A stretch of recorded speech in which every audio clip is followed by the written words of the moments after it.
I am Sean, 32 years old, and I stood there while my own brother's fiancée tried to have me thrown out of the building I secretly owned. Before I tell you how I sent her to prison in front of 300 people, let me know where you guys are watching from in the comments. I always love seeing how far these stories travel. The automatic doors of the Monarch Hotel slid open with a soft, expensive hiss. I stepped inside, and the blast of conditioned air hit me, carrying the scent of fresh lilies and old money. I loved the smell. It was the smell of success. But today I didn't look like success. I had just come from a site visit at our new property downtown, a complete gut renovation of a historic building.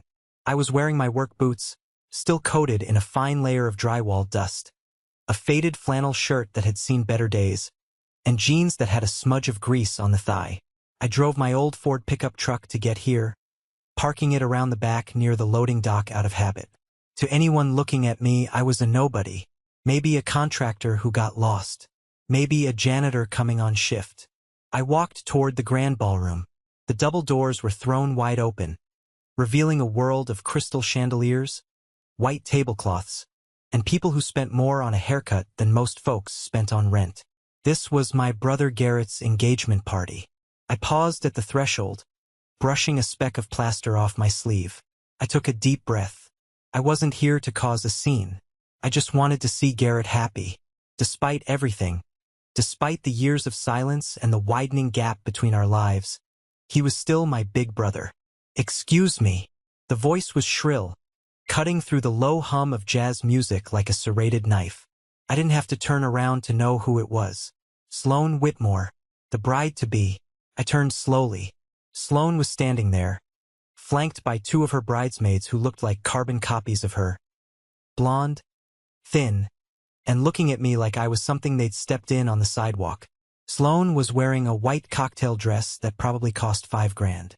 Her eyes, heavily lined with makeup, narrowed as she looked me up and down. "What do you think you're doing?" she snapped, stepping into my personal space. She waved a manicured hand in front of her nose. "Ugh, you smell like labor, like wet dog and sawdust." "Hello, Sloane," I said, keeping my voice even. "Congratulations on the engagement." She laughed, a harsh, barking sound that didn't reach her eyes. She turned to her friends. "Can you believe this? I told Garrett not to invite him.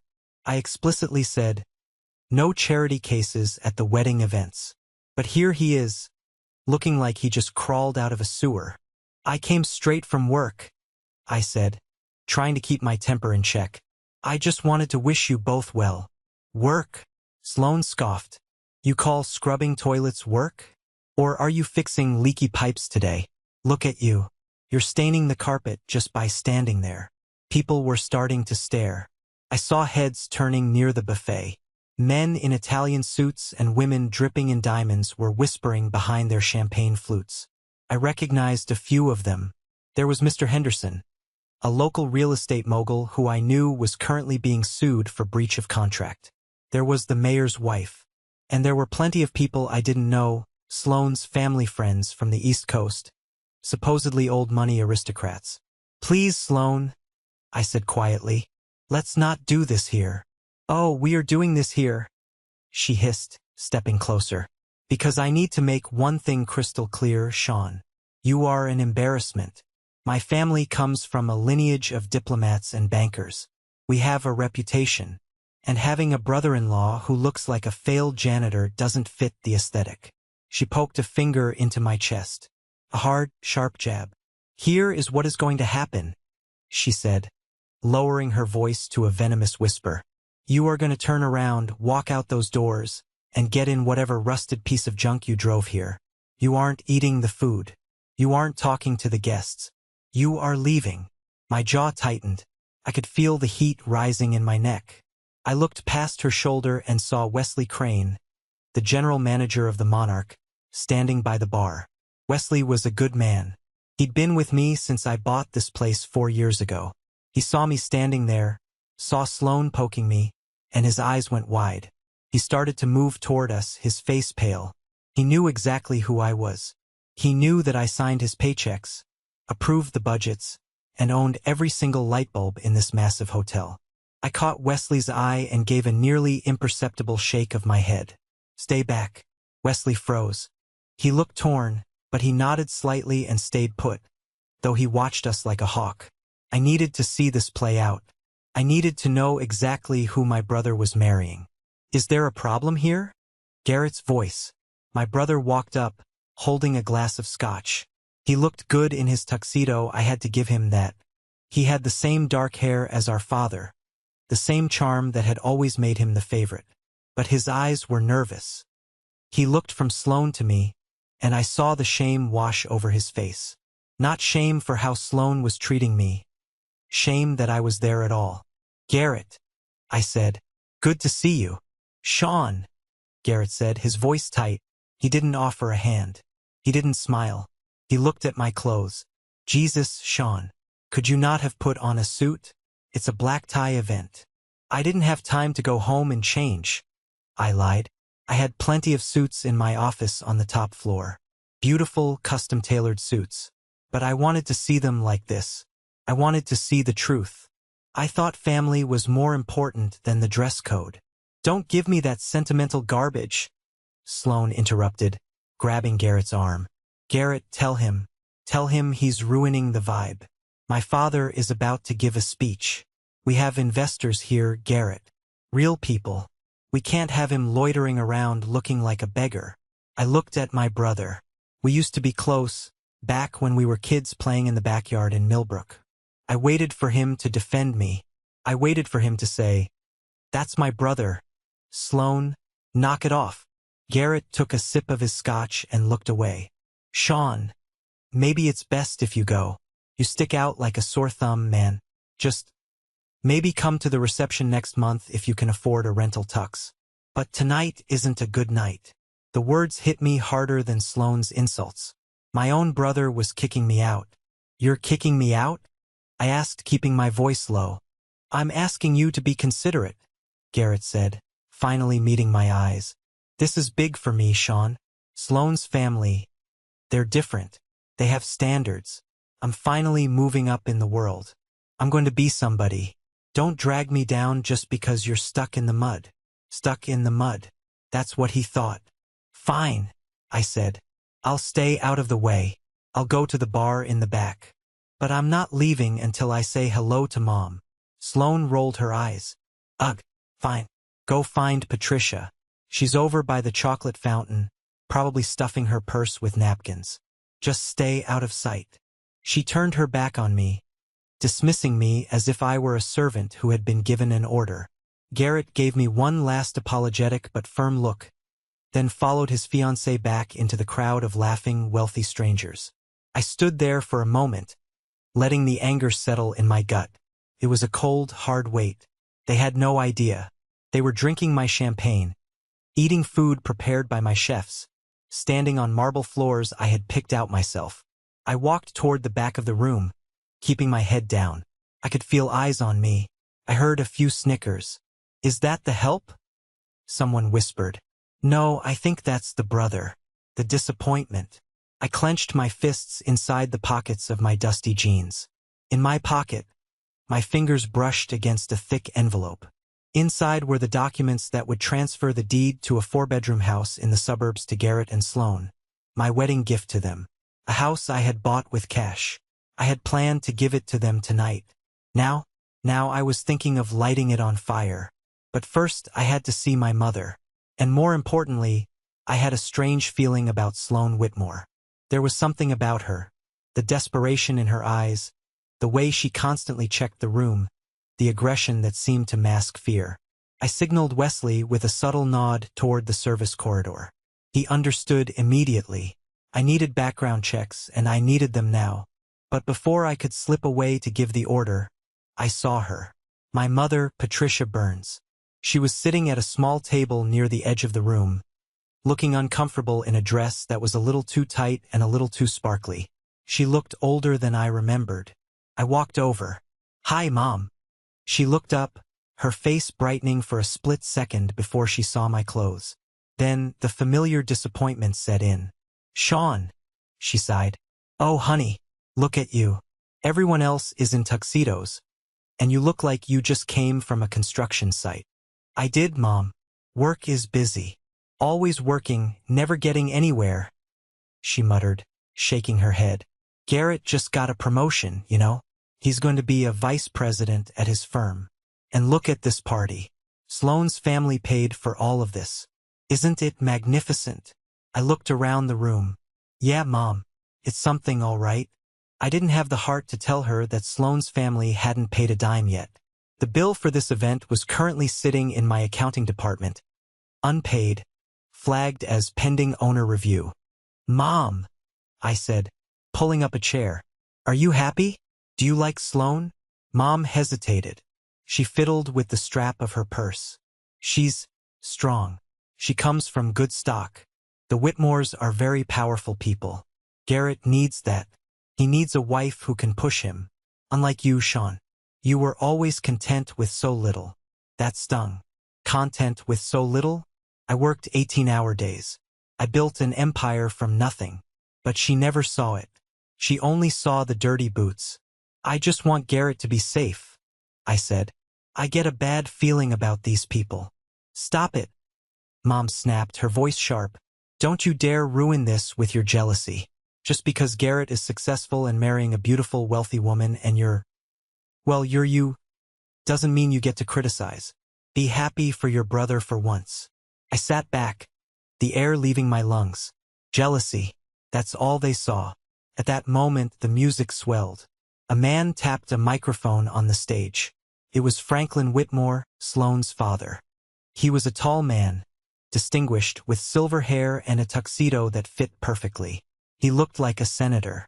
Ladies and gentlemen, Franklin boomed, his voice smooth as silk. If I could have your attention, we are gathered here to celebrate love, but also to celebrate the merging of two great fortunes. The crowd cheered. I watched Franklin's eyes scanning the room. He wasn't looking at his daughter with love. He was looking at the guests like a wolf looks at a flock of sheep. He was counting them. I knew that look. I'd seen it in business negotiations 100 times. That was the look of a man who was about to close a sale. I stood up. I needed to find Wesley. I needed to know who these people really were. Because if my gut was right, my brother wasn't just marrying a mean woman. He was walking into a trap that would destroy our entire family. And the janitor was the only one who could stop it. I slipped away from my mother's table, the sound of applause for Franklin Whitmore fading as I pushed through the heavy service doors into the kitchen corridor. The noise of the party was instantly replaced by the clatter of pans, the shouting of chefs, and the hiss of steam. This was my world. I nodded to Chef Marco, a big man with a thick beard who was plating appetizers with surgical precision. Boss, Marco grunted, not missing a beat. You want a plate? You look like you haven't eaten since breakfast. Not now, Marco. Keep up the good work. The scallops look perfect. Best in the city, Sean. Best in the city. I kept walking, finding a quiet corner near the loading dock where I'd parked. I leaned against the cold concrete wall and closed my eyes. Being back in the back of house always triggered memories. The smell of industrial cleaner and grease took me straight back to Millbrook, Pennsylvania. Back to where it all started. 12 years ago, our lives fell apart. My dad was a good man, a factory foreman who worked hard and loved his family. But he died of a sudden heart attack when I was 20 and Garrett was 22. The grief was bad, but the financial fallout was worse. Dad didn't have much, but he had a life insurance policy. It was $50,000. Not a fortune, but enough to keep the wolves from the door. Or so I thought. 2 weeks after the funeral, I came home from my shift at the local garage to find Mom and Garrett sitting at the kitchen table. They looked guilty. Where's the check from the insurance company? I had asked, looking at the empty envelope on the counter. Mom wouldn't look at me. She was wringing her hands, staring at a stain on the tablecloth. Sean, we need to talk. Garrett has been accepted into the MBA program at Villanova, Mom said, her voice trembling slightly.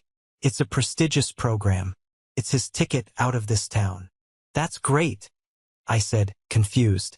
But what about the mortgage? What about the bills? We used the insurance money for his tuition, Mom whispered. I felt like I'd been punched in the gut. All of it? Mom, that money was supposed to keep the house. It was supposed to help us. Garrett is the one with the potential, Sean, she snapped, defensive now. He has the grades. He has the charm. You're good with your hands. You can work. You can survive anywhere. Garrett needs this chance. He's our golden child. When he makes it big, he'll take care of us. He'll take care of you. I looked at Garrett. He was smirking, just a little. He didn't offer to split the money. He didn't offer to defer a year. He just took it. He took our father's legacy and put it in his pocket. So I'm supposed to just work? I asked, my voice cracking. You're strong, Sean, Garrett said, clapping me on the shoulder. You'll figure it out. And hey, when I'm a CEO, I'll buy you a new truck. That night, I packed a bag. I had $200 in my wallet, my savings from fixing cars. I left a note on the fridge. I won't be a burden. Good luck with the MBA. I drove until my old sedan broke down in a mid-sized city 3 states away. I needed a job, fast. I walked into the first hotel I saw, a rundown motel on the highway, and asked for work. We need a housekeeper. The owner, a grumpy old man named Mr. Patel, had said, minimum wage, no benefits. I'll take it. For 3 years, I scrubbed toilets. I changed sheets stained with things I don't want to describe. I unclogged drains. I was the stinky janitor that Sloan mocked. But I was also watching. I was learning. I learned that a hotel lives and dies by its staff. I learned that if you treat the maids well, the rooms are cleaner. I learned that if you remember a guest's name, they come back. I saved every penny. I ate ramen noodles and slept in a supply closet for 6 months to save on rent. When Mr. Patel wanted to retire, the motel was failing. No one wanted to buy it, except me. I went to the bank with a business plan that was handwritten on notebook paper. The loan officer laughed at first, but I had saved $40,000 in cash from working 3 jobs, and I knew the numbers better than he did. I got the loan. I renamed the motel the Birch. I renovated it myself, room by room, painting the walls, laying the tile, fixing the plumbing. I turned it into a boutique experience at a budget price. It exploded. Within 2 years, I bought a second location, then a third. By the time I was 28, I bought my first luxury property. By 30, I launched Birch Hospitality Group. Today, at 32, I own 6 luxury hotels across the state, including the Monarch, the crown jewel of the city. My net worth was somewhere north of $30 million. But I never told my family. Why? Because of the phone calls. Every month, Garrett would call. Not to ask how I was, but to complain. Hey, Sean. The tuition is really high this semester. Hey, Sean. I need a new laptop for my internship. Hey, Sean.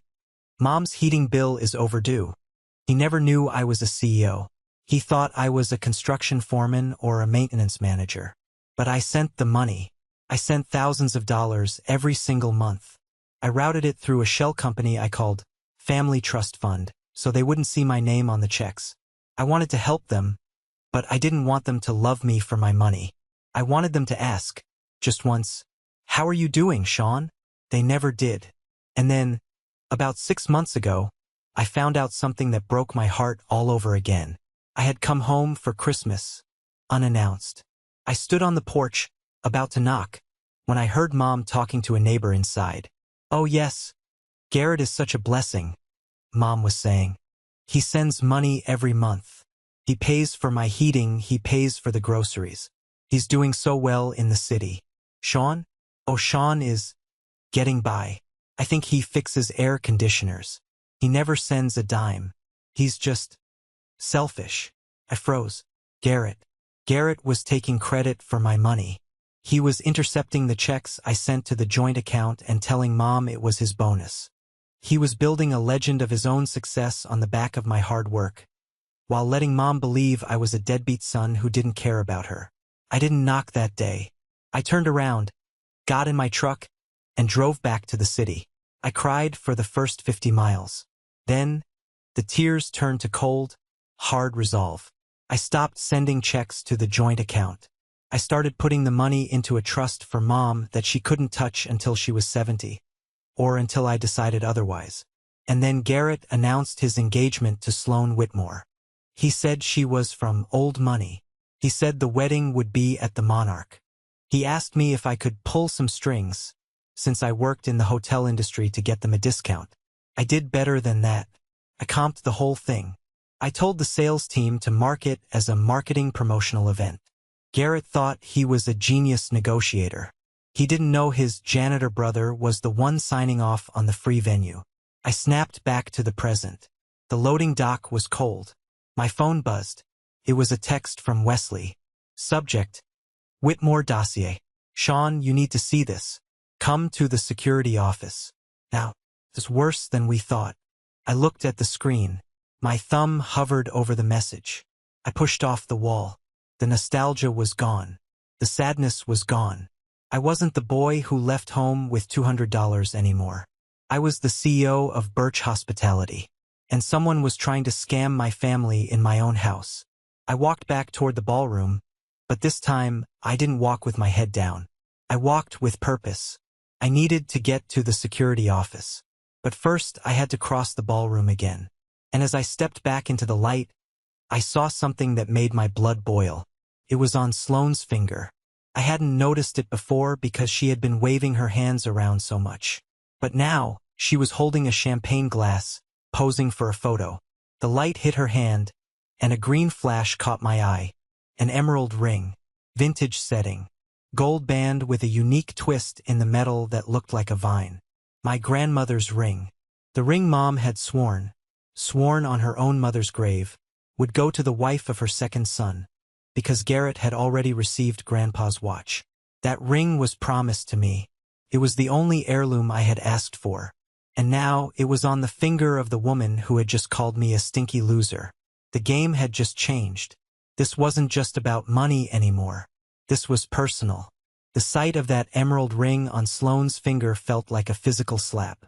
It was a beautiful stone, deep green, set in a band that my great-grandfather had forged himself. I remembered sitting on Mom's lap when I was 6, tracing the vines on that ring, listening to her promise me, "One day, Sean, you'll give this to a girl who loves you for who you are, who I am." Right now, to them, I was nobody. And Sloane, a woman who measured people by their net worth, was wearing it. I changed course. The security office could wait 5 minutes. I walked straight toward the chocolate fountain where Mom was still sitting, chatting with a woman I recognized as the wife of a local judge. "Mom," I said, interrupting them. I didn't care about politeness anymore. Mom looked up, startled. "Sean, you're back? I thought you went to the... wherever you go." "I need to ask you something," I said, ignoring the judge's wife. "Can we talk? Privately?" Mom sighed, rolling her eyes at her friend. "Excuse me, Brenda. My son is having a moment." She stood up and walked a few feet away with me. "What is it now? Do you need money for gas? Is that why you're still here?" "No, Mom. I don't need money." I pointed across the room to where Sloane was laughing loudly, her hand draped over Garrett's shoulder. "Why is she wearing Grandma's ring?" Mom went pale. She clutched her purse tighter. "Oh, you noticed." "Of course I noticed. You promised that ring to me. You told me that since Garrett got the watch and the car money, the ring was mine. It's the only thing of Grandma's left." Mom looked defensive, her chin tilting up. "Well, Sean, let's be realistic. Garrett is getting married. To a Whitmore. He needed a ring that lived up to her expectations. He couldn't afford a 10-carat diamond right now because he's investing all his money in his future. He asked me if he could use the heirloom. And you gave it to him? He needed it," she hissed. "And honestly, Sean, when are you going to need an engagement ring? Look at you. You're 32, you're single, you drive a truck. Who are you going to marry? Some waitress at a diner? A waitress wouldn't appreciate a ring like that. Sloane understands its value. It belongs on the hand of someone with class." I felt cold all over. It wasn't just that she gave it away. It was that she didn't think I was worthy of love. She didn't think I deserved a legacy. "You had no right," I said, my voice shaking. That was theft, Mom. Moral theft. Don't you dare speak to me like that, she snapped. I am your mother. I did what was best for the family image. Now stop causing a scene and go away. She turned her back on me and walked back to Brenda, putting on a fake smile instantly. I stood there, feeling untethered. The last thread connecting me to this family had just snapped. I needed to clear my head before I did something I regretted. I headed for the restrooms near the VIP lounge. I pushed into a stall and locked the door, leaning my forehead against the cool metal. I took deep breaths. Focus, Sean. Focus on the mission. Get the intel. I was about to leave when the restroom door opened. 2 men walked in. I'm telling you, Frank, it's risky, a voice said. I froze. It was Franklin Whitmore. It's not risky if we move fast, Franklin replied. The sound of a faucet running covered some of the noise, but I could hear them clearly. The boy, Garrett, he's an idiot. A useful idiot. He signed the prenup without even reading the fine print. Once the wedding is official, we have access to the joint assets. But does he have assets? The other voice asked. It sounded like the uncle I had been introduced to earlier. I thought you said the brother was the one with the money? My heart stopped. No, Franklin laughed. The brother is a bum. A janitor or something. I saw him earlier. Looks like he sleeps in his car. Garrett is the one. He's been showing U.S. bank statements for months. Thousands coming in every month. He says it's his bonus structure. We milk Garrett dry, leverage his credit to take out loans for the merger, and then we vanish before the first payment is due. Just like in Miami. And the girl. Sloane has him wrapped around her finger, Franklin said. She's complaining about having to sleep with him, says he's needy, but she'll hold it together until the ink is dry. We need those passports ready by Friday, Jerry. As soon as the wire transfer hits from the wedding gifts and the loans, we are on a plane to Brave. What about the ring? Jerry asked. The emerald. Nice piece, Franklin grunted. We'll pawn it in Antwerp. Should get a quick 20 grand for the stone alone. They turned off the faucet. The door opened and closed. I stood in the stall, my hands shaking. Not from fear. From rage. Pure, white-hot rage. They weren't just scammers. They were professionals. They had done this before. Just like in Miami. And they were planning to pawn my grandmother's ring. But the most twisted part? They were targeting Garrett because they thought he was the rich one. They were targeting him because of the money I had sent him. The money he lied about. The irony was sickening. Garrett's lie was about to destroy him. I waited 2 minutes, then exited the restroom. I didn't go back to the party. I went straight to the service elevator and punched the code for the basement level. I walked down the long concrete hallway to the Security Operations Center. I swiped my keycard, the master key that opened every door in the city. Wesley was waiting for me. He was sitting at the main desk, surrounded by monitors showing every angle of the hotel. Next to him, on a secure video call on the big screen, were Rebecca Thornton, my corporate attorney, and Naomi Delaney, my forensic accountant. Mr. Burns, Rebecca said from the screen. She looked serious. We have a problem. I know, I said, throwing myself into a chair. I just heard Franklin Whitmore confessing to a plan to liquidate Garrett's assets and flee the country. They've done this in Miami, Austin, and San Diego. Naomi chimed in, pulling up a file on the screen. Meet the Whitmore family. Real names, Franklin and Delilah Jones. And their daughter, Sandra Jones, alias Sloane Whitmore. On the screen, mugshots appeared. They looked younger, less polished, but it was definitely them. They run a specialized romance scam, Naomi explained. They target families that appear to be upwardly mobile. They create a fake background of old money aristocracy to dazzle the victims. They insist on a quick wedding. They get the victim to sign over power of attorney or open joint credit lines for business investments. Then they max out everything and disappear. And here's the kicker, Wesley said, sliding a folder across the desk. They are currently wanted by the FBI for wire fraud and identity theft. Agent Carla Reeves is on her way. She's about 10 minutes out. I opened the folder. It was thick. Fake business licenses, shell companies, previous victim statements. One victim in Texas had lost his family farm. Another in Florida had committed suicide. These people were monsters in tuxedos. "What do you want to do, Sean?" Rebecca asked. "We can have the police pick them up quietly in the lobby." I looked at the monitor. On screen 4 I could see the ballroom. Garrett was on the dance floor with Sloane. He looked so happy. So stupidly, blindly happy. And Mom was clapping, beaming with pride, thinking she had finally secured her place in high society. If I arrested them quietly, Garrett would never believe it. He would think I set him up. He would think I was jealous and ruined his big day. He would spend the rest of his life blaming me for driving away the love of his life. And Mom? She would deny it. She would say it was a misunderstanding. No. They needed to see it. They needed to see the rot beneath the silk. "No quiet arrests," I said, standing up. "Wesley, set up the main projector in the ballroom. Link it to this computer." "You're going to do it live?" Wesley asked, a small smile playing on his lips. "They wanted a show," I said, buttoning my flannel shirt all the way to the top. "They wanted to humiliate the janitor. So the janitor is going to take out the trash." "Agent Reeves will be here in 10, Wesley noted. "Perfect," I said. "That gives me just enough time to give a toast." I turned to leave but stopped. "Wesley, do we still have that confetti cannon from the New Year's party?" "Yes, sir." "Load it," I said, "but fill it with the photocopies of their arrest warrants." Wesley grinned. "With pleasure, boss." I walked out of the security office. It was time to go back upstairs.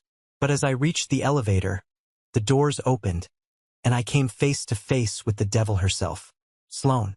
She was standing there, holding a cigarette, looking for a place to hide. She saw me and jumped. "You," she snarled. "I thought I told you to leave." "I got lost," I said calmly. "Big hotel." She stepped forward, blowing smoke in my face. "Listen to me, you little worm. I know you're up to something. I saw you talking to your mother. If you try to ask Garrett for money, I will end you. Garrett is mine.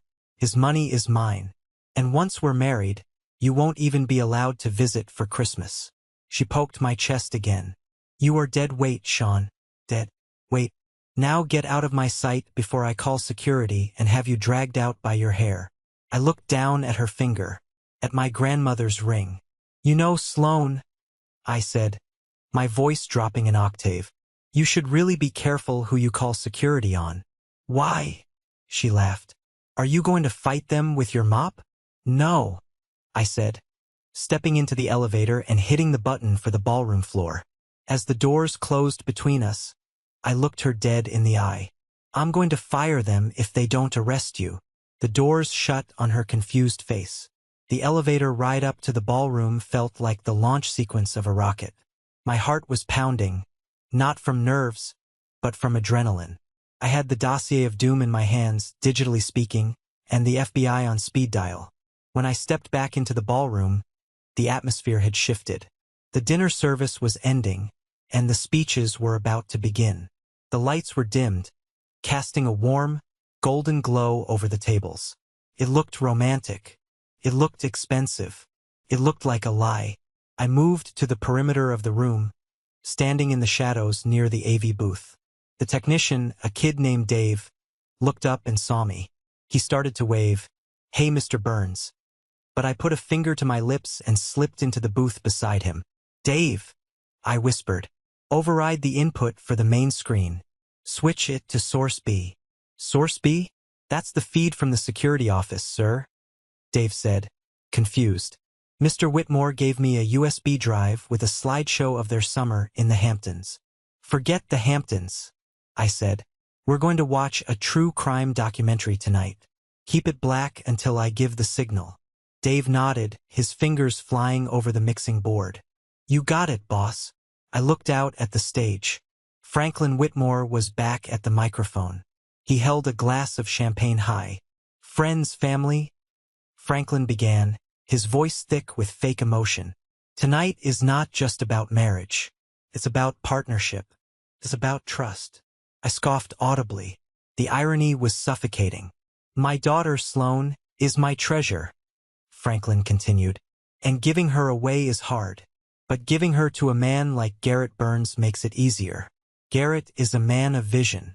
A man of resources. He gestured to Garrett, who was sitting at the head table, looking puffed up and important. Mom was dabbing her eyes with a napkin next to him. And to seal this bond, Franklin announced, signaling to a waiter who brought out a leather-bound folder. I have prepared a special gift. A joint investment venture. I am putting $5 million into a trust for the couple, provided Garrett matches the initial seed capital with his considerable assets. The crowd gasped. $5 million.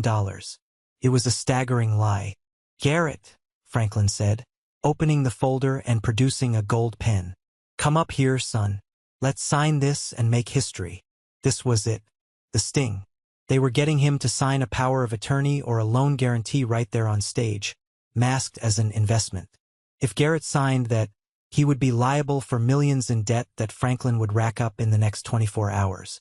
Garrett stood up, buttoning his jacket. He looked like he had won the lottery. He walked toward the stage, beaming. I couldn't wait any longer.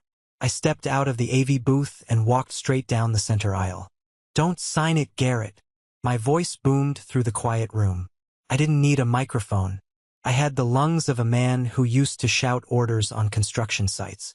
The room went dead silent. 300 heads turned.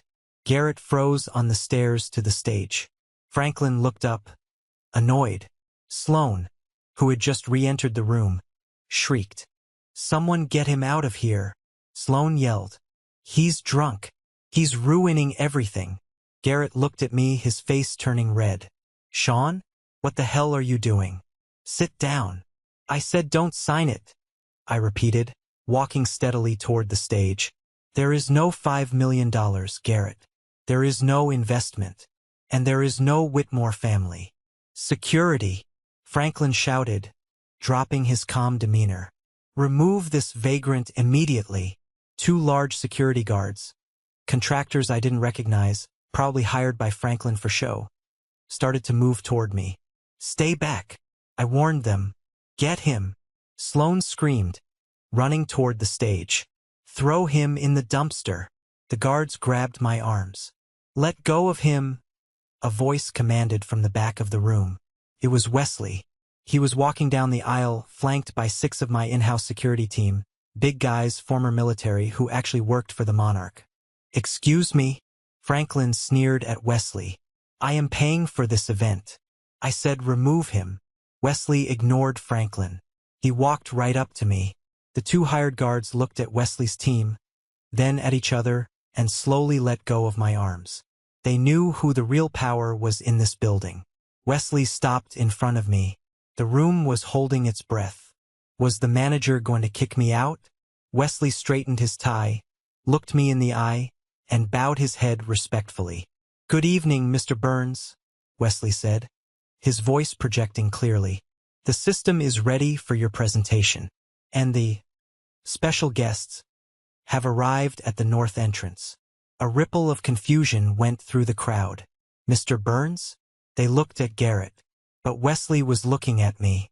Thank you, Wesley, I said, adjusting my flannel cuffs. What is going on? Garrett stammered. Wesley, why are you talking to my brother? He's a janitor. I stepped onto the stage. I took the microphone from Franklin's hand.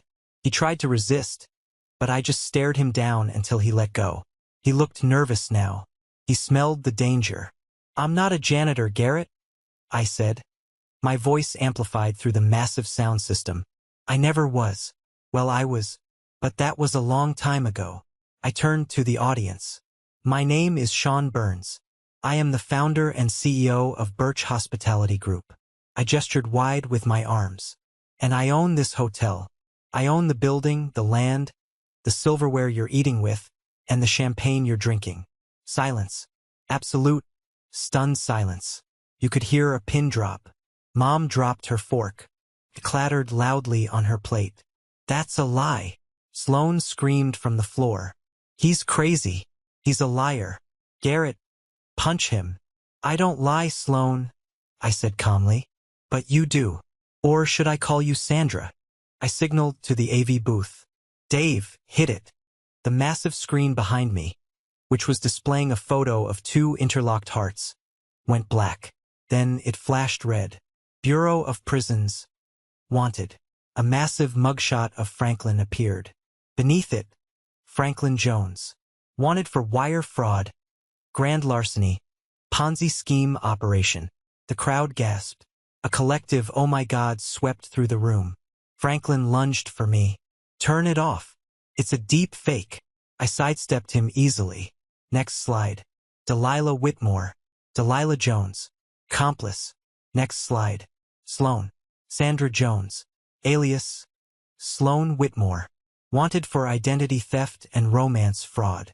The photo on the screen was Sloane, looking younger, holding a sign with a prisoner number. No! Sloane shrieked. She looked around wildly. Don't look at that. It's photoshopped. It's not photoshopped, I said into the mic, and neither is this. I pointed to the main doors. The double doors at the back of the ballroom burst open with a crash that made half the guests jump out of their skins. FBI. Nobody move. Agent Carla Reeves stormed in, wearing a raid jacket with bright yellow letters, her weapon drawn but pointed low. Behind her, a dozen tactical officers flooded the room, moving with practiced precision. They fanned out, securing the exits. The aristocratic guests, the ones Franklin had invited, suddenly didn't look so posh. Several of them tried to bolt toward the kitchen, but my security team blocked their path. Franklin Jones, Delilah Jones, Sandra Jones, Agent Reeves shouted, marching down the center aisle. You are under arrest for conspiracy to commit wire fraud, money laundering, and identity theft across state lines. On stage, Franklin looked like a trapped rat.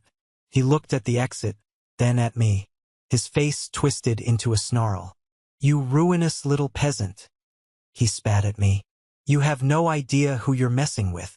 I think I do, I said, speaking into the mic so everyone could hear the takedown.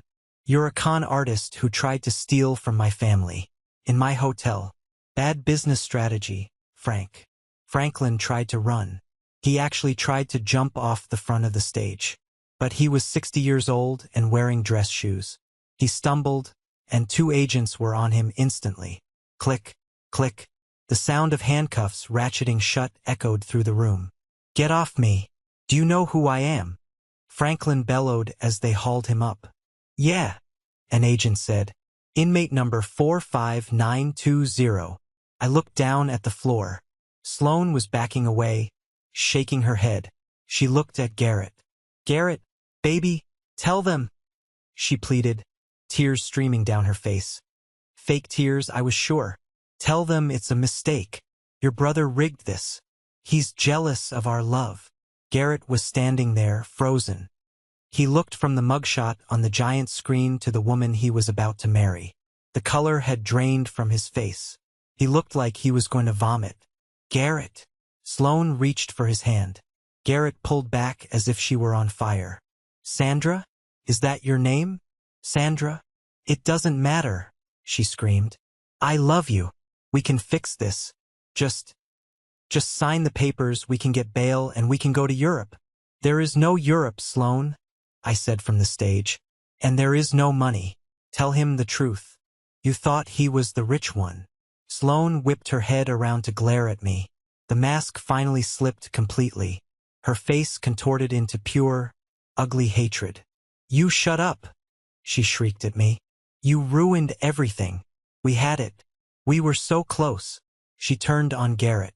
And you pathetic loser. You told me you had money. You told me you were a big-shot investor. Garrett stammered. I have a good job. You have a salary, she spat. I needed millions. You wasted 6 months of my life.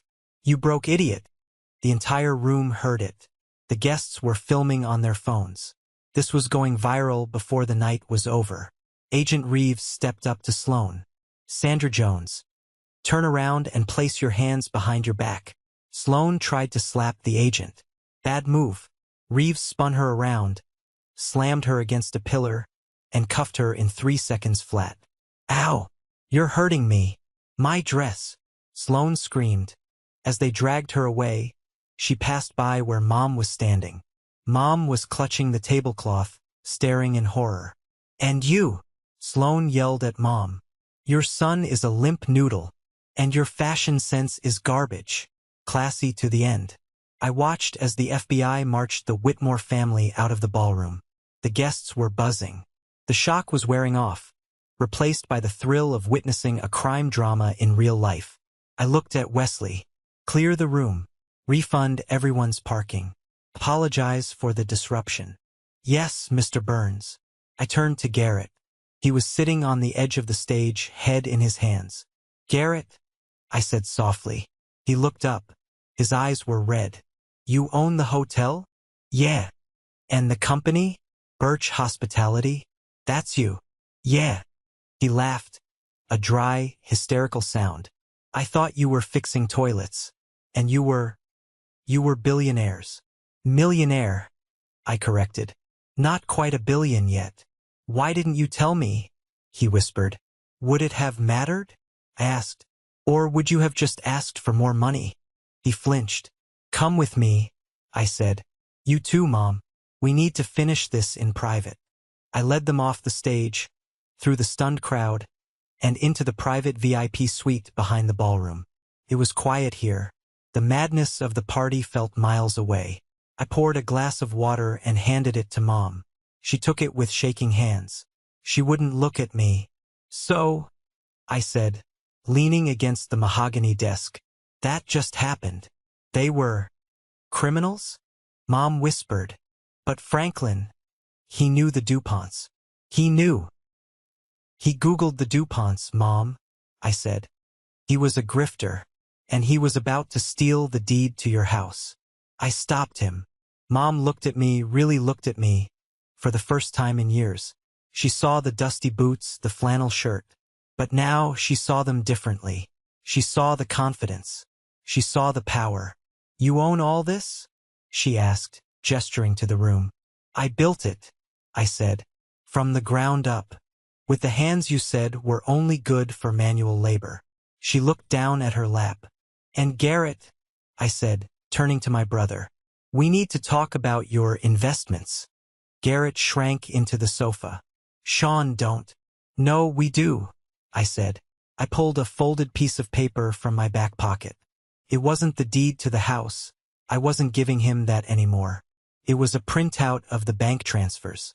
Mom, I said, you know how Garrett sends you $2,000 every month? And pays for the heating? And the car repairs? Mom nodded. He's such a good son. Those checks come from a shell company called FTF Holdings, right? Yes, Mom said. Family Trust Fund. Garrett's Bonus Fund. FTF stands for the family, I said. And it's my company. I've been sending that money for 5 years. Garrett hasn't put a dime in. He receives the check, deposits it, and then writes you a check from his personal account to make it look like it came from him. Mom gasped. She turned to Garrett. Is this true? Garrett was crying now. Silent, shameful tears. I just wanted you to be proud of me. Mom, Dad always said I was the smart one. I couldn't tell you I was barely making rent. I couldn't let Sean beat me. So you stole my credit? I asked. You let Mom treat me like a failure while you played the hero with my money? I'm sorry, Garrett sobbed. I'm so sorry. The silence in the room was heavy. Mom looked broken. Her golden child was a fraud. Her disappointment son was a tycoon. Her worldview had just shattered. I don't want your money, Garrett, I said. I never did.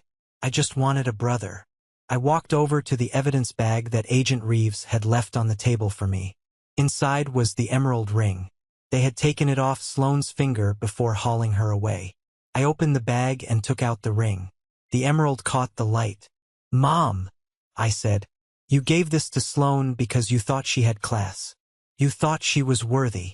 Mom nodded, tears spilling over. I was wrong. I was so wrong, Sean. You were, I said. I slipped the ring into my pocket. I'm keeping this. It goes to the woman I choose. And if she's a waitress or a doctor or a janitor, she'll wear it because I love her, not because of her last name. Sean, Mom said, reaching out a hand. Can you forgive us? I looked at her hand. It was the hand that had pushed me away for a decade. I can forgive, I said, but I can't forget. Things are going to be different now. The air in the VIP suite was thick enough to choke on. The revelations were hanging between us. My wealth, Garrett's lies, Mom's blindness. Garrett was the first to speak again. He wiped his face with his sleeve, ruining his expensive tuxedo jacket. So, what happens now? Sloan, Sandra. She put my name on credit cards. She signed leases in my name. She did, I said, looking at the legal pad Wesley had given me. About $200,000 worth of debt. Garrett put his head between his knees. I'm ruined. I'll go to jail. You won't go to jail, I said. I spoke to Agent Reeves. Since you cooperated well, since you looked pathetic enough to clearly be a victim, they aren't charging you as an accomplice. But the debt? That's real. The banks don't care that you were love-struck. I can't pay that, Garrett whispered. I make 60 grand a year. I have student loans. Mom looked at me, her eyes pleading. The old habit kicked in. She was about to ask me to fix it. Sean, help your brother. You have millions. I saw it coming and raised a hand. Don't, Mom. She froze. He's your brother, Sean. I know, I said. And that's why I'm not writing a check to clear his debt. Garrett looked up, panic in his eyes. Sean, please. You own 6 hotels. 200 grand is nothing to you. It's not about the amount, I said, my voice hardening. It's about the lesson. If I pay it, you learn nothing. You'll just find another Sloan. You'll keep pretending to be something you're not. I walked over to the window, looking out at the city lights. I owned a good chunk of that skyline. Here is the deal, I said, turning back to them. Garrett, you are going to declare bankruptcy. It will wreck your credit for 7 years. It will be humiliating. You will lose your fancy apartment and your leased BMW. Garrett flinched with every sentence. And, I continued, you need a job, a real job, not pushing papers at a desk. I have a job, Garrett protested weakly. Not anymore, I said. I checked. You've been on probation for 3 months because of poor performance. And after your face is plastered all over the news in connection with a Ponzi scheme, they will fire you tomorrow morning. Garrett slumped. He knew I was right. I have an opening, I said. Garrett perked up. At corporate? VP of marketing. I laughed. A genuine, dark laugh. No, not corporate. I have an opening in logistics at the warehouse in South Philly. Loading trucks. Inventory management. It starts at 6 a.m. Pays $20 an hour. Hard hat required. You want me to be a manual laborer? Garrett asked, horrified. I want you to learn what work is, I said. I want you to learn what it feels like to come home with dust on your boots. If you stick with it for a year, 1 year, without complaining, without asking Mom for money, then we can talk about a management training program. But you start at the bottom, just like I did. Garrett looked at Mom. He wanted her to intervene, to say, no, my golden child is too good for that. Mom looked at me. She saw the set of my jaw. She looked at Garrett, really seeing his weakness for the first time. Take the job, Garrett, she whispered. Garrett's shoulders dropped. Okay, Sean. I'll take it. Good, I said. Report to the loading dock on Monday. Ask for Mike. Don't tell him you're my brother. Tell him you're the new guy. I turned to Mom. And Mom, I said, the family trust fund payments stopped today. Mom nodded, tears streaming down her face. I understand. I deserve that. However, I said, softening just a fraction, I'm not going to let you starve. I will pay off the mortgage on your house directly to the bank. You will have a roof over your head. But the allowance for fancy dinners, the new clothes, the country club fees, that's over. You live on your pension. Thank you, Sean, she said, her voice trembling. That is more than I deserve. It is, I agreed. But you're still my mother. I walked to the door. I was exhausted. The adrenaline was fading, leaving me with a deep bone weariness. Sean, Garrett called out. I paused, hand on the doorknob. Thank you, he said, for saving me from marrying her, and for not letting me go to jail. I looked back at him. He looked smaller, younger, but for the first time in his life he looked real. Just show up on Monday, Garrett, I said. Don't be late. I walked out of the suite and down the hall. Wesley was waiting for me by the elevators. Everything handled, sir? Wesley asked. Handled, I said. The guests. Most have left. The media is outside, though. They want a statement. Tell them no comment, I said. Tell them the monarch is under new management, reality. Wesley smiled. I'll have the car brought around? No, I said, reaching into my pocket and pulling out my truck keys. I think I'll drive the truck tonight. I've got work in the morning. I walked out the back exit into the cool night air. I climbed into my Ford, the seat creaking familiarly. I tossed the emerald ring into the cup holder. It rattled against a handful of loose change. I started the engine. It roared to life, a rough, unrefined sound that I loved. As I pulled out of the parking lot, I saw a police cruiser pulling away with Sloan in the back seat. I didn't feel happy. I didn't feel sad. I just felt clean. The dust on my boots didn't bother me anymore. It was honest dirt. And for the first time in a long time, I was driving home to a life that was entirely 100% mine. It has been 8 months since the night the FBI crashed my brother's engagement party. 8 months since I stood on that stage and watched my family's illusions shatter under the weight of the truth. A lot can happen in 8 months. Empires can be built and they can crumble. I spent the first few weeks after the arrest in damage control mode. The media had a field day. The billionaire janitor was the headline in the local paper. I hated it. I didn't want the fame. I wanted to build hotels, not be a meme. But the publicity had a strange side effect. Bookings at the Monarch skyrocketed. People wanted to see the place where the wedding sting went down. But I didn't care about the bookings. I cared about what was happening in a dusty warehouse in South Philadelphia. I hadn't spoken to Garrett since that night in the VIP suite. I got reports from Mike, the warehouse foreman, but I stayed away. I needed to know if Garrett was doing this for real, or if he was just waiting for me to soften up. On a rainy Tuesday in November, I decided it was time to look. I parked my truck across the street from the loading bay of Birch Logistics. It was 6 in the morning. The wind was cutting, the kind of damp cold that gets into your bones. I watched the crew filing in. Men in thick Carhartt jackets, blowing into their hands, carrying thermoses of strong coffee. And there, walking at the back of the pack, was Garrett. He looked different. He had lost weight. The soft, doughy look of a man who spent his life at happy hours was gone. He was wearing a generic neon safety vest and work boots that looked scuffed and dirty. He wasn't driving a BMW anymore. He arrived in a 10-year-old Honda Civic that I knew he bought with the last of his savings after the bankruptcy court seized his assets. I rolled down my window just an inch to hear, "Yo, Burns," Mike the foreman shouted. "Truck arriving in Bay 4. Heavy load. Tiles." "On it, Mike," Garrett shouted back. There was no hesitation. No eye roll. "No, that's not in my job description." Garrett grabbed a pallet jack and jogged, toward Bay 4. I watched him for an hour. I saw him lift boxes of ceramic tiles that weighed 50 pounds each. I saw him wipe sweat from his forehead with a dirty sleeve. I saw him helping a younger guy figure out the inventory scanner.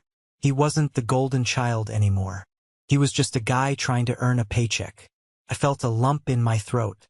It wasn't forgiveness, not fully, but it was respect. And that was something I had never felt for my brother before.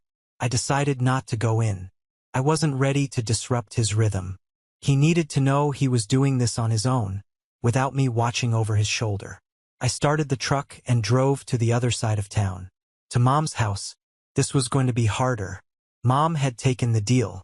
I paid off the mortgage so she had a roof, but the cash flow had stopped. The country club membership was gone. The weekly salon visits were gone. When I pulled into the driveway, the house looked the same, but the yard was a little overgrown. The landscaping service was one of the first things to go. I knocked on the door. "Sean." Mom opened it. She was wearing an apron. Not a decorative hostess apron, but a real, stained cooking apron. Her hair was pulled back in a simple bun, gray roots showing. She hadn't dyed it in months. "Hi, Mom. I was in the neighborhood." Come in," she said, stepping aside. The house smelled different. It didn't smell like expensive potpourri anymore. It smelled like onions and burnt garlic. "I'm making dinner," she said, looking a bit flushed. "Meatloaf." "Well, it's a learning process. I used to just order from that Italian place." We sat at the kitchen table. The same table where she had told me 12 years ago that I was the worker and Garrett was the star. She served the meatloaf. It was a little dry, and the edges were charred. "It's good, Mom," I said, taking a bite. "It's terrible." She laughed, a dry, self-deprecating sound. "But it's cheap. Ingredients cost me $12 for the whole week." She put her fork down and looked at me. Her eyes were clear, devoid of the social climbing desperation I had hated. "Garrett came by last Sunday," she said softly. "He brought a bag of groceries, paid for them with his own money. He sat right there and ate this burnt meatloaf and didn't complain once." "He's working hard," I said. "I saw him. He told me he likes it," Mom said. "He says his back hurts, but he sleeps better. He says he doesn't have to lie anymore. He doesn't have to pretend to be a millionaire to impress anyone." "That's good." "Sean." Mom reached across the table. Her hand was shaking. "I need to tell you something. Something I should have told you years ago." I stiffened. "Mom, we don't need to rehash it." "Yes, we do," she insisted. "You need to know why. Why I pushed you away. Why I coddled him." She took a deep breath. "You are exactly like your father." I blinked. "I know.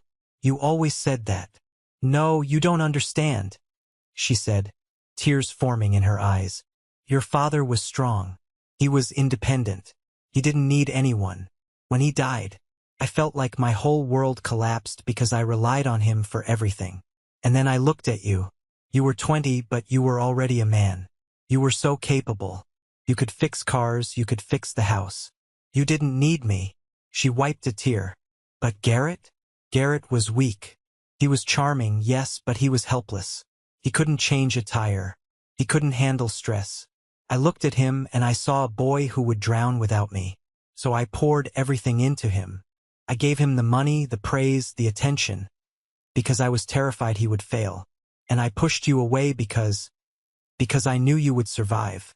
I punished you for being strong, Sean." I sat there stunned. The silence in the kitchen was heavy, broken only by the hum of the refrigerator. For years I thought she didn't love me. I thought she viewed me as a failure. But the truth was twisted. She viewed me as a survivor, and her own insecurity made her resent that strength because she didn't have it herself. "You were scared," I said quietly. "I was terrified," she admitted. "I was scared of being alone. I thought if I made Garrett successful, he would stay and take care of me. But instead, I turned him into a cripple. And I turned you into a stranger." She looked down at her hands that were now learning to knit, judging by the ball of yarn on the counter. "I am so sorry, Sean.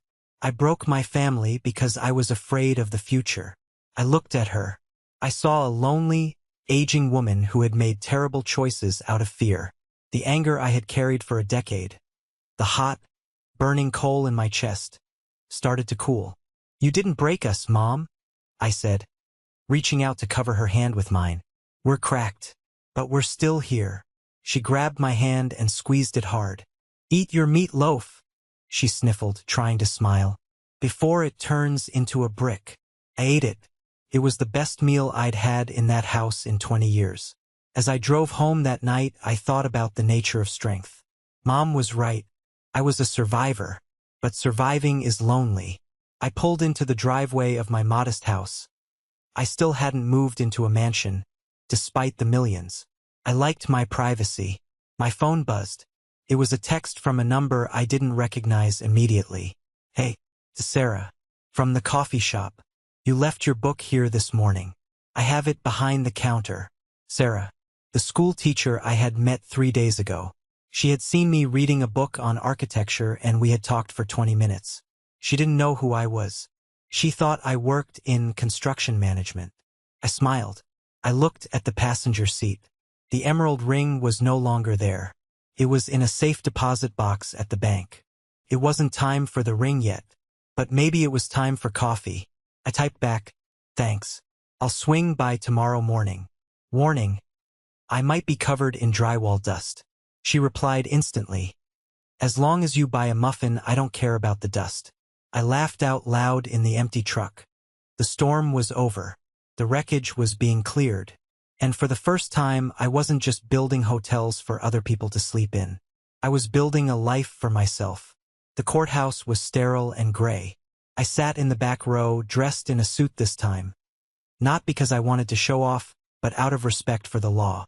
Sandra Jones, stood before the judge. She wore an orange jumpsuit.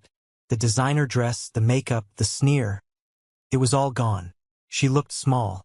She looked tired. The judge was unsparing. Sandra Jones, for your role in multiple counts of wire fraud, identity theft, and conspiracy, this court sentences you to 10 years in federal prison. The gavel banged. It was a sharp, final sound. Sloane didn't scream this time. She didn't look for a way out. She just slumped. As the marshals led her away, she glanced back at the gallery. Her eyes scanned the room, looking for someone to save her. She looked for Garrett. But Garrett wasn't there. He was at work, loading tiles onto a truck in South Philly. He had decided he didn't need to see this. He had already said his goodbye to the fantasy she represented. She saw me. For a second, our eyes locked. I expected hate. I expected her to mouth a curse word. But there was nothing. Just a hollow, empty realization that the game was over. She had played the stinky janitor card against the wrong hand, and she had lost everything. I stood up and walked out. I didn't feel happy.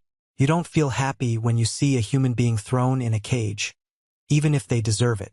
I just felt a sense of balance returning to the universe. I walked out into the sunlight. The city was bustling. People were rushing to work, oblivious to the drama that had just concluded inside. My phone rang. It was Garrett. Is it done? He asked. The background noise was loud. Forklifts beeping, men shouting. It's done, I said. 10 years. There was a long pause on the line. Okay, Garrett said. His voice was steady. Thanks for going, Sean. I couldn't do it. I know. Hey, listen, Garrett said, sounding a bit awkward. I get my first paycheck on Friday. It's not much, but Mike says there's a good burger place near the warehouse. You want to grab lunch? My treat. Seriously, my treat. I smiled. A burger. Paid for with money earned by sweating in a warehouse. That burger was going to taste better than the filet mignon at the Monarch. Yeah, Garrett, I said. I'd like that. Noon. Don't be late, boss man. He hung up. I walked to my truck. I had a meeting with the architects for the new European expansion in an hour, but I had one stop to make first. I drove to the elementary school where Sarah worked. I parked and waited for the recess bell. When she came out to the playground, supervising a chaotic swarm of third graders, she looked radiant. She was wearing a simple coat and a scarf, laughing as a kid showed her a rock he found. I got out of the truck. I wasn't wearing my work boots today. I was in my suit. She saw me and walked over to the fence, surprised. Wow, she said, raising an eyebrow. You clean up nice. Funeral or wedding? Sentencing hearing, I said honestly. Her smile faded. Oh, everything okay? Yeah, I said. Everything is finally okay. It was just closing a chapter. I'm glad, she said. She didn't press for details. That was what I liked about her. She let things unfold at their own pace. I was wondering, I said, leaning against the fence, if you're free this weekend, I'd like to take you to dinner. A real dinner. Not just coffee. I'd love that, she smiled. But I have a rule. You have to tell me what you actually do. Construction management is vague, Sean. You have hands like a worker, but you wear suits like a CEO. You're a mystery. I looked at her. I looked at the school, at the simplicity of her life. I thought about the lie I had lived with my family, and the lie Sloane had lived with hers. No more mysteries, I said. I'll tell you everything, but let's go to a place where I can't get us a discount. I want to be just a customer. She laughed. Deal. As I drove away, I thought about the emerald ring in the safety deposit box. It would stay there for a while, maybe a long while. I wasn't going to rush anything.